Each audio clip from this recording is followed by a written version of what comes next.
তো বন্ধুরা জানেন যে 30শে ডিসেম্বর 2024-এ উড়েছিল স্পেডএক্স মিশন এবং দুটো মহাকাশযান পাঠানো হয়েছে একসাথে পিএসএলভি C60 রকেটে করে।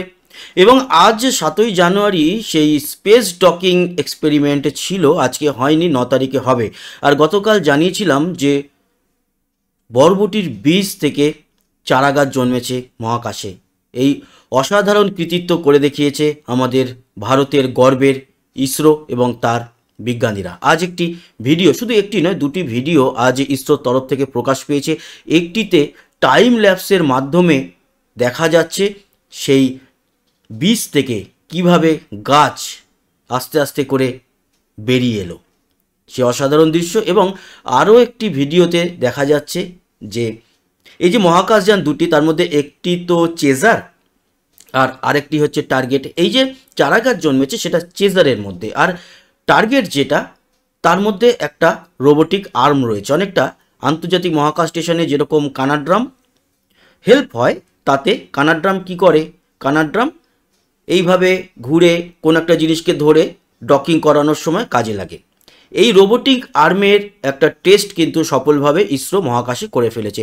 তো প্রথম ভিডিওতে আসি। প্রথম ভিডিওতে আপনারা দেখতে পাচ্ছেন যে কিভাবে এই বীজ থেকে আস্তে আস্তে এই চারাগাছটি বেরোলো এবং টাইম ল্যাপসের মাধ্যমেই এই দৃশ্যটা ইসরো আমাদের সামনে তুলে ধরেছে। দেখতে পাচ্ছেন এই যে চারিদিকেই কিন্তু এগুলো গাছের চারা বা বীজ রোপণ করা হয়েছে, সেখান থেকে অঙ্কুরোদ্গম ঘটছে। দেখুন আস্তে আস্তে করে সব কটাই ছোট ছোট সাদা জায়গাগুলোকে ফলো করুন, দেখবেন আস্তে আস্তে আস্তে আস্তে বাড়ছে। যদিও এইটি কিন্তু 4 দিন ধরে ভিডিও নেওয়া হয়েছে এবং প্রায় কখনো 6 ঘন্টা 8 ঘন্টা পর পর একটি দুটি ফ্রেম ইউজ করা হয়েছে, এইভাবে ভিডিওটা তৈরি হয়েছে। এবার দেখুন লাস্টে এসে একেবারে কত বড় হয়ে গেছে। এই হচ্ছে গিয়ে পরিস্থিতি, এখন ফ্রেমের বাইরে চলে গেছে ক্যামেরার। দারুণ না? অনেকটাই বড় হয়ে গেছে কিন্তু এটা আজকের ভিডিও। এবং যখন এই চেজার গিয়ে টার্গেটকে এর সঙ্গে 9 তারিখে ডকিং করবে, সেই সময় আশা করি যে এটি আরও বড় হয়ে যাবে এবং আমরা দেখতে পারবো। অনেকে হয়তো মনে করতে পারে আন্তর্জাতিক মহাকাশ স্টেশনে বা চীনের নিজস্ব মহাকাশ স্টেশনে তারা তো গাছপালা আগেই ফলিয়েছে, কিন্তু ভারত কেন এই চায়না এবং আমেরিকা বা রাশিয়া ছাড়া এই কাজ তো অন্য দেশ করে দেখাতে পারেনি, তাই না? ওই যে বলছিলাম না, মহাকাশই বা কজন যেতে পেরেছে, বা নিজস্ব মহাকাশ গবেষণার যে সংস্থা কোন দেশের বা কতই বড়। ইসরো তো এই মুহূর্তে বিরাট একটা পজিশনে রয়েছে।